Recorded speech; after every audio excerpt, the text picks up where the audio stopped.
Kwathi ngithi kunina benkashana kaMenzi yaphuza umlaza ngameva yaphula umlilo ngamahlamvu abanye beucima ngamanzi. Ninobelembele eqamanye amalembe ngokukhalipha usishaka kashayika ngemanzi ngesaba ukuthi ushaka kuyinkosi asemashobeni. Ake ngikhuleke umhlaba wonke nasendaweni zonke lakhamba kufinyelele khona lo mfanekiso oqoshiwe. Uma ukuthi umusha kule channel ibizo lami ngumlekeleli umfoka Mbanja uKhathini. Yingwele ehamba namabhubesi impunga yesintu umfoka Mbanja. Abantu abaningi bebengishayela simo sezulu. Khona insizwa nje ebengithinta ukuthi awusimo sezulu uphi akaselaphi yini. Usimo sezulu ngase ngithi mina usimo sezulu ukhona. Asikubingeleleke simo sezulu sikwamukele ku channel ethenkulu impunga yesintu TV. Siyabingelela kakhulu umfoka Mbanja. Siyajabula mfethu ukuba khona la ekhaya. Inkinga kude kwaNongoma. Kukude. Namabhizi. Sisalapha ukuthi sisami akumi ukwelapha ulapha waya. Ngaphandle mawusonile ngidlozi lakushiya. Nokulapha kuyabaleka nakho. Kunjalo. Ngoba kunabanikazi bakho. Welapha lokhu kufuna ukuthi wena ukuphathisiwe ukuphathe kahle akusinto yakho siqo njengoba igama nje usho ukuthi isimo sezulu okusho ukuthi ukhona umnikazi khona lami lokuzalwa lasekhaya enganikwa umkhulu kodwa lawo ke lomsebenzi umnikazi wakho mhlawumbe nje isimo sezulu singamkhela phezulu umbukelo wempunga yesintu isimo sezulu ngabe mhlawumbe umuntu osebenza kanjani siyakubona la uhlobile ngebhayi ngabe mhlambe uyisangoma uyinyanga uyathandaza uyahlola ke simthathe simbeke nje umbukelo wempunga yesintu abantu abaningi mpunga bayakhona bangibuza lo mbuzo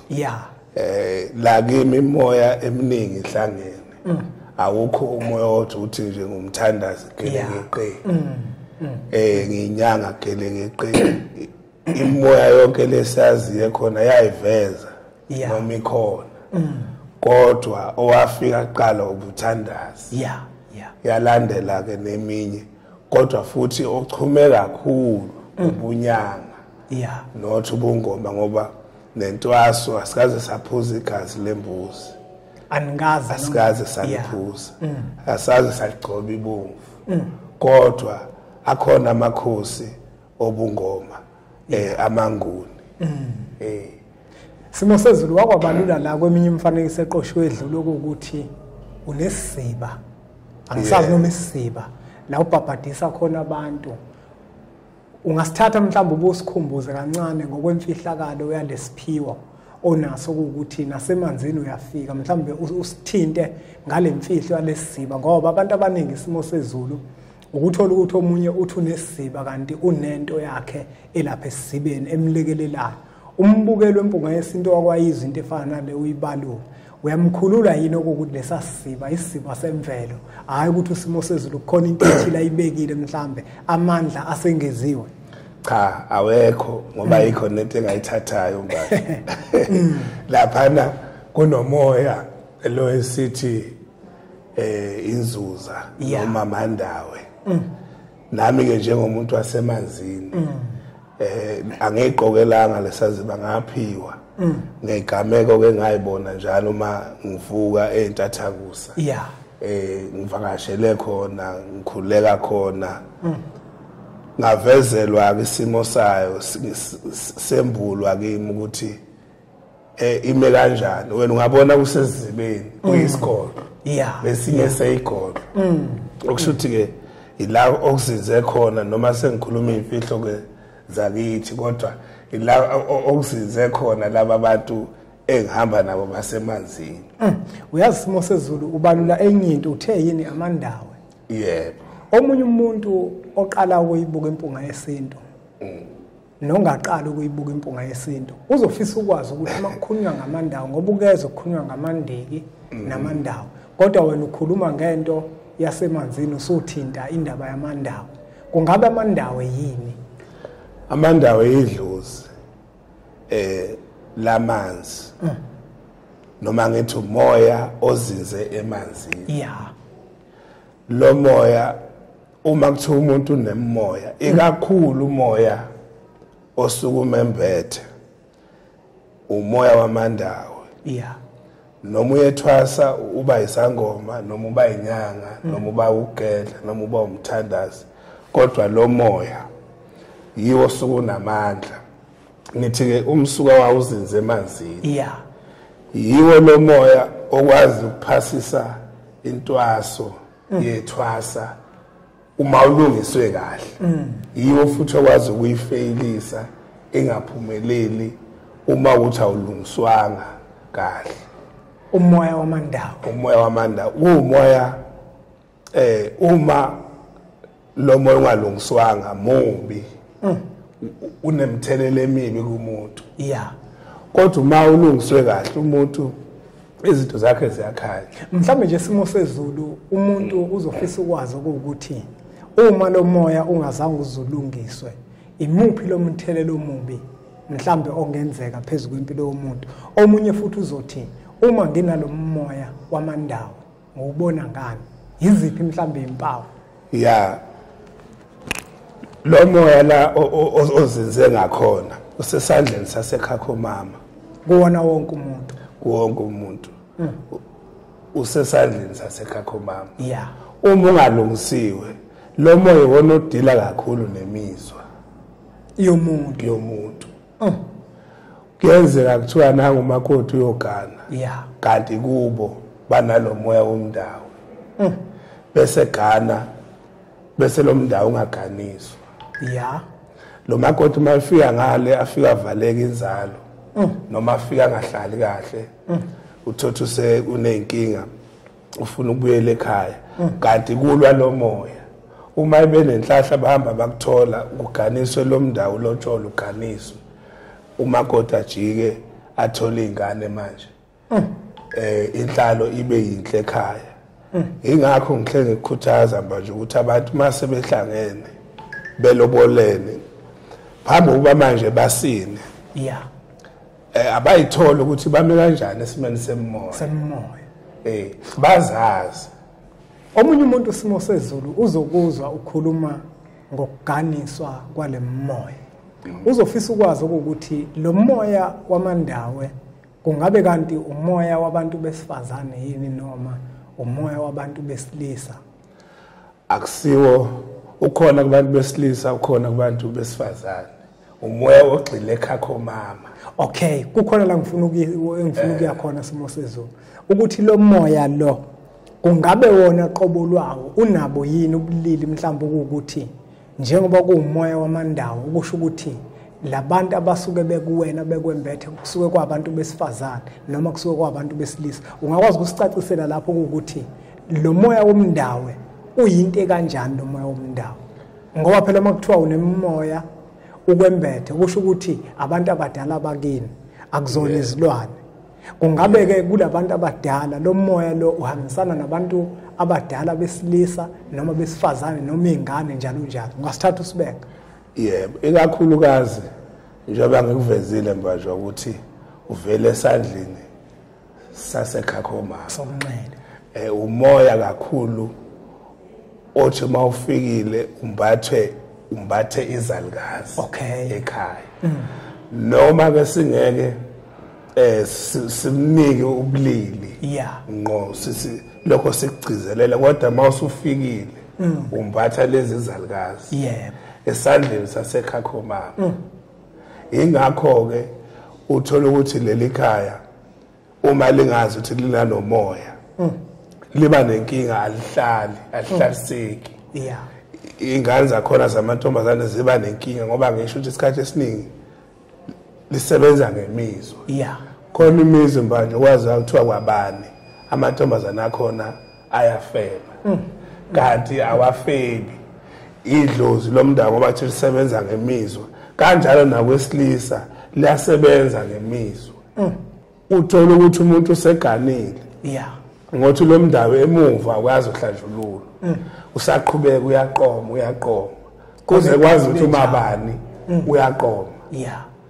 unamasoka akhe nje noma engekho ehambile ebusuku uyazi ukuthi hayi useqomile kanti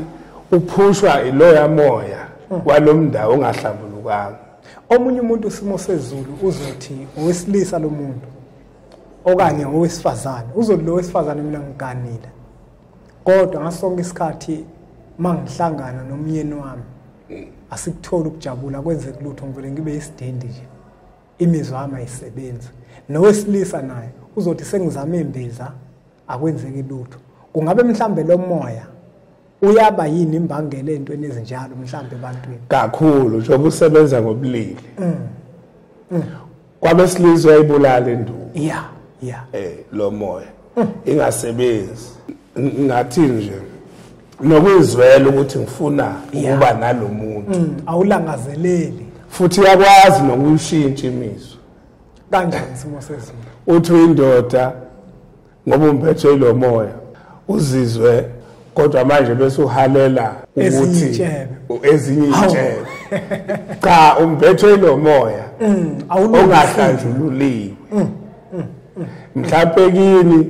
wena umphethwe ngogogo noma ngapha kwababa noma kwamama kodwa lokho labogogo babe nawo lo moya lo gogo wambatha wena lo gogo masembathe wena bese ethi umuntu mina hayi ngimpethwe ngogogo so ushintsha nobulili omunye azashintshe nezwi eindoda eyitshebe bese ethanda abanye abantu besilisa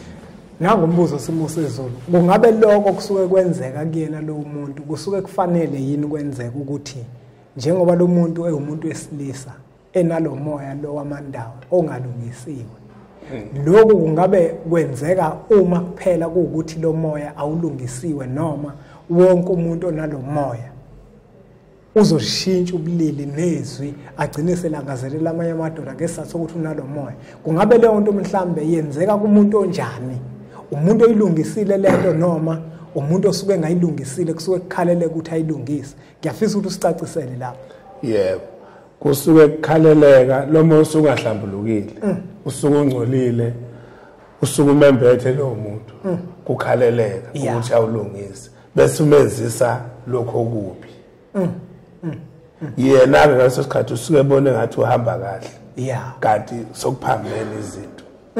kanjalo nowesifazane athi mina ngimpethwe amakhehla wayithinta nebengifuna siya khona ngimpethwe amakhehla jiki jiki yena usewumuntu wesilisa usethanda abanye abesifazane ngokuthi umbethwe kuyimkhuba leyo sitholayo emazikweni nogobela beguqumezela iyaphambili kathi kusuke kuzinkomba zokuthi lo muntu lo usadinga ukuthi idlozi lakhe lo mdawe ngqo siyayibona eminye kodwa nanti uthothe ekuthwaseni ithwasa lilala namanye amathwasa lilala nogobela noma ugobela usiyazi ukuthi makufika amathwasa ulala nawo kwahluleke ekuqaleni ukuthi kulashwe lo mdawo umdawe lo osuke ngoba usebenza ngale mizwa engafaka kuyo mangithi imizwa ufaka inkanuko ngoba manje ungcolile kodwa makwahlanjululwa hayi izinto zonke zibuye esimeni simo sezulu sesizophetha nanga umuntu la owesilisa okanye owesifazane unawo lo moya lona wesifazane uzibona eneselangazelela abanye abantu besifazane owesilisa uzibona eselangazelela abanye abantu besilisa kungabe mhlambe uma engasukuma lo muntu awulungise lo moya kungaphela yini lokulangazelela abantu awubulilo kufana nobaba kungaphela ngoba kusuke qondene impande funa adle mbajwa impande igobongo nje mangithi impande igobongo lomdawo azaliphothule iyalunga ke indaba yakhe lesi isikhathi esikuso njengoba kusebusika yiso isikhathi esikahle esikahle ngeke uthi ulungisa umdawo ehlobo ilanga liphezulu kunjalo le moya isondela kakhulu ngalesi sikhathi ngoba inzima indaba egobongo impela uma impande siqondene baba yizo wadla impande zomdawe ahlanjulule emfuleni kwenziwe iprocess yonke umuntu uyalapheka abuye lesimeni sakhe simo sezulu umbuzo lo wokugcina lento ngiyibona kakhulu kubantu besifazana abantu besifazana abembethwa amadoda bayathanda ukuzenza amadoda umbona umuntu usenzisa kwendoda umbona umuntu usebhinca ibheshu umbona umuntu usefaka umqhele njalo njalo ungathini mhlambe wena njenganomuntu ome lapho endabuko noyiqondayo lento ukuthi uma wembethwe ile mimoya esuki kwembethe wembethwe abantu besifazane umuntu wesilisa wembethwe abantu besilisa umuntu wesifazane lokho kungabe kusho ukuthi yonke into ayenzayo lo muntu kufanele enzise kwendoda uma umuntu wesifazane akunjalo yiwo umkhuba kuwumkhuba lo mkhuba njoba ngisho ukuthi bawumotivateile ogobela bawugqugqumezela kwabe sengathi iyona ndlela kuhle umuntu ombethwa amakhehla mayebhodla athi awu noma akhulume ngebhesi babemvakashela kodwa la ngigxila khona la ebulilini mayisethi yena funa khona ezinye intombi lo muntu uvele kungitshengisa ngokusobala ukuthi akasadingi nokuthi ahlolelwe sokumele nje alashe umndawe wakhe avela lashwe ngoba kugula ngoba khumbula lodlozi imali ngena lisuke zokwakha umuzwa la ekhaya awukho umuzi manje uma lingene lo wesifazane amakhehla usejika yena useyindoda mayihambe emhlabeni sisikhwama sothathwa ngibani ngoba funa azale phela ingane la ekhaya uyabona ukuthi kuukufa unesibeletho lomuntu anikwa sona kodwa lesibeletho asisasebenzi wathinta okunye simo sezulu yabo manje ke idlozi lakhe vele sekukhombisa ukuthi lifuna ukugeza idlozi lakhe lomdawo nalo liselo yakujabuleli ingakho lento nendalo kaNkuluNkulu noma umveli inqanga wadala abantu ababili kunjalo owesilisa owesifazane wathi zalanani manje umuntu ngoba ngithi kuwumkhuba amaziko amaningi ogobela lento igqugqumezela yashayula izandla kwabe sengathi hayi yinto kanti ugobela uhluleke nje ukulapha umuntu lomndane ngoba umuntu ngeke aze aphume entwaseni lomoya ungalaphekanga simo sezulu wasingawageqa amagula ngoba semuke mbukelo impunga yesintu uma kukhona eminye imibuzo ofisa ukuyibuza kusimo sezulu engenzeka mina ngiyimpunga yesintu ukuthi angikwazanga ukubuzela la kuma comment section uvumelekile ukuthi ubuze nazi nenombolo zakho simo sezulu uvumelekile ukuthi umthinte uzwe nanokuthi usimo sezulu uma ufuna ukufika eduze kwakhe kuhanjwa kanjani simo sezulu uma abantu besuka beya kusimo sezulu usimo sezulu utholakala kuphi kuhambeka kanjani noma umuntu uya WhatsApp la kule number okanye akufonele ezokuthi kuhambeka kanjani ungasikhela phezulu ukuthi usimo sezulu udabuka kuphi uma abantu bekudinga bakuthola kanjani usimo sezulu kwaNongoma endaweni yakwakhangela amankengane abanye bathi kusenkunzane ngike ngibakhumbuza abantu ukuthi kuhle umuntu afone kusenesikhathi kunjalo sazi ukuthi nathi usendleleni kuze angaduki osendele location isikhathi samanje asendele abaduki-ke abalandela ukufona abakhuthale balayelwe kahle indlela nabasuka kude bafika balale bahambe impela impunga yesintu basizakela abantu lehlelo lilandelwa abantu abaseLondon kakhulu abantu abaseGermany manje ke siyabonga leyo ndlela leyo sibakhumbuze ukuthi abantu ekhaya ayikho into ethathwayo silapha nje ngoludala ungezi kwasimo sezulu ukuthi khona uzothi wathatha lo imlingo cha asithathisi nje lutho asibonge kakhulu ke mbukelo impunga yesintu ukuthi ubukele umfanekiso oqoshiwe siyacela ukuthi uthathe udlulisele kwabanye abantu ngoba nakubona uzoba usizo olukhulu bese siqhubeke njalo subscribe ku channel yethu enkulu Impunga Yesintu TV bese sithi nje impunga